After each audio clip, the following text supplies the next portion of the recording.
Now, on the idea of why the internet is anti-democratic per se, no thank you.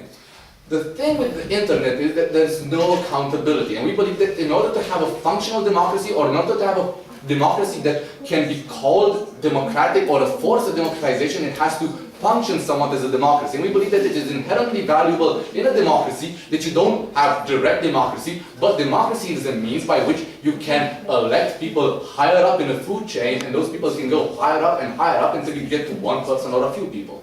But in internet land, what happens is it's basically anarchy. There is no sort or semblance of a power structure, or people do not respect any form of power structure. If you want to actually say that the internet is a force for something, it's maybe a force for, cults. That's what the internet is. It's basically a collection of small cults that might respond to one specific authority but never interact within these authorities. And because the internet can never actually rally behind something and actually support something and actually elect, a leader of the internet or something absurd to that extent, we believe that the internet is inherently anarchic because every person believes that they are fully powerful on the internet and they are just as powerful as anyone else, not conceding to the idea that there is a larger goal within society. And that's why even if we would concede that someday it might get there or that it might have some sort of impact, that's why we cannot concede that the internet is the basicest and most powerful force of democratization within the world today, because it is inherently people participating in it do not actually value the idea of democracy, but value the idea of themselves online, expressing their own opinions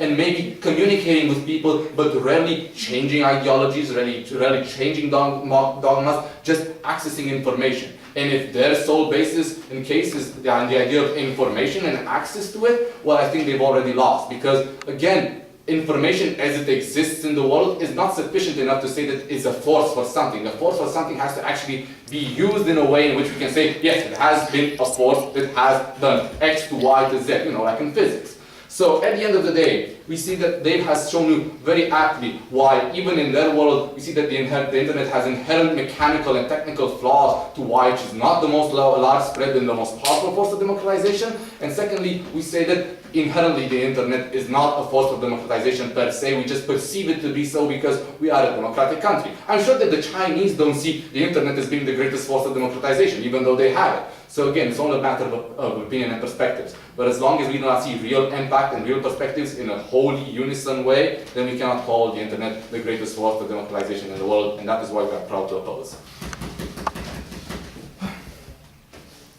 Thank you, Radu. And now I invite Dave for the last speech from the opposition's team. Thank you, Madam Speaker. Now, to decide this debate at the end of the day, you have to ask yourself, what is the biggest force? Does it sound likely that it's the internet?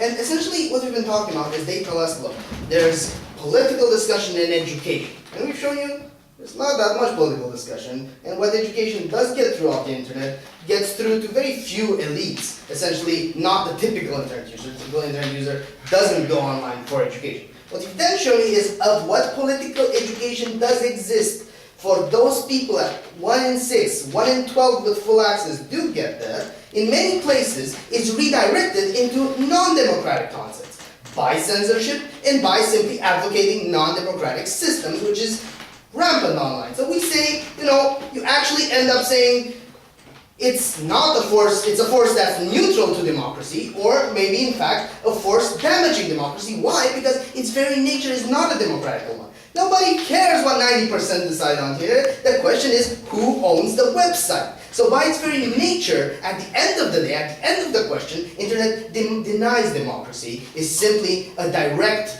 property anarchy environment and not a democratic one.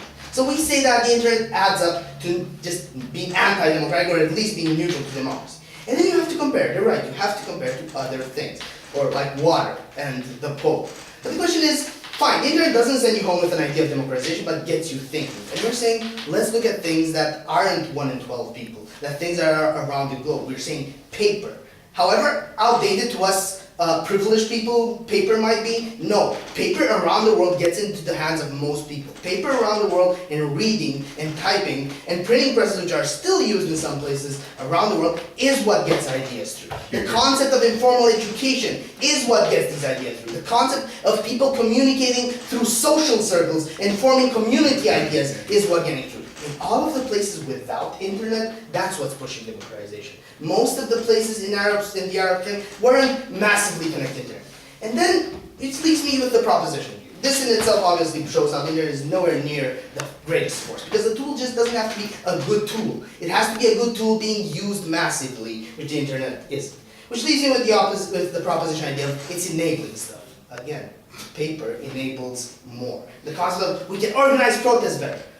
Mobile phones organize protests better. Its mobile phones have had a much bigger impact on democracy in the fact that people can privately try to have a conversation, can dynamically have a conversation whenever they feel like it, can coordinate for a protest. So even at looking, cell phones versus the internet, we have a clear-cut standard. When we get looking at paper, at the concept of putting down information in repeated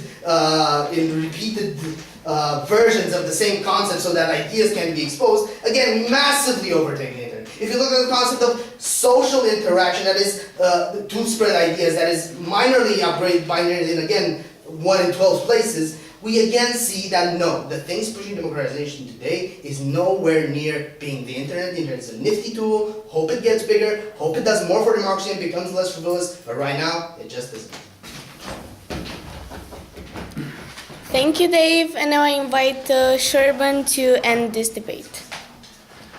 Ladies and gentlemen, if we accept the logic on opposition's side, there is no tool for democratization. There is no democratizing force in the world. Because jihadists sometimes use the internet, because there are communist websites, because there are anti-democratic forces posting stuff on the internet is not a democratic force. Just like because there are books that are anti-democratic, books are not a democratizing force. Just like because violence can be used in any way, their example, that's not a democratizing force. So they've shown us no example of a democratizing force. So by their logic, there isn't such a thing. There doesn't exist. Nothing is democratizing because nothing is purely democratical.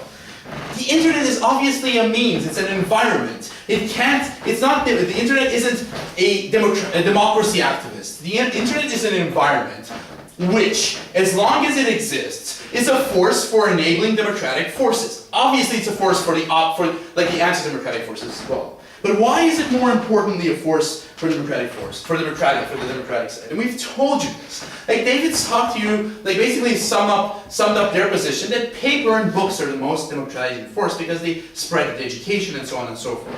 What we say is, exactly, paper and books do that and have done that. The difference is, it's much more expensive to buy a book than it is to read on the internet.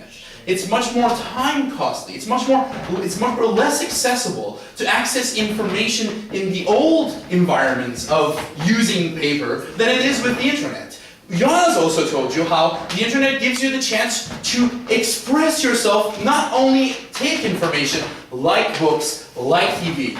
And we think this is why it's the greatest democratic force, because it gives all of these great things that books and print and TV and radio have been giving us, and we all know that these have been used in the communist law, have been used so on and so forth. We think that the internet takes them to the next degree. And we also see that in the past 20 years, when you've had internet, you've had more countries turning from dictatorship to democracy than ever else in history. They're going to say, actually, I think they actually implied it's circumstantial. We see it's not circumstantial. Because what the internet does, it allows people to access issues and to know what's happening in the world. They've never tackled this point. They've never tackled how people have the chance to express themselves like they've never had before. They've only said some people use it for frivolous reasons. Really? Some people use life for frivolous reasons. that doesn't mean that life isn't like the environment in which we express democracy. We think that, yes, some people don't choose to be active. We think that's a shame, but we think that as we have people today, the internet offers like the greatest channel to promote democracy. We think it has already done that. They've not shown us an alternative of a greater democratizing force. We're not saying that the internet means perfect democracy and only democracy. We're saying that so far in the history of the world, it's been the greatest democratic force. We think we've proven that.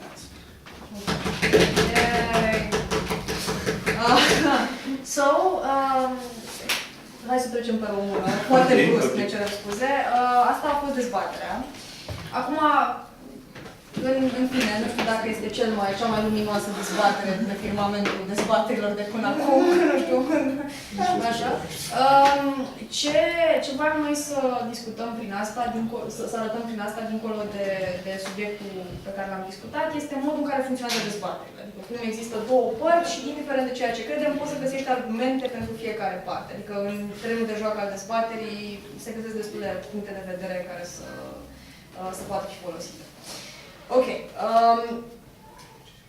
Cred că am putea să oprim filmarea. Aș mai zice ceva despre proiect, totuși că e proiect finanțat prin ACTA, care este Agenția Executivă pentru Educație, Audiovizual și Cultură. E foarte important să le mulțumești facilitatorilor, așa cum ar trebui să-i mulțumim și internetului. Mulțumim! Așa.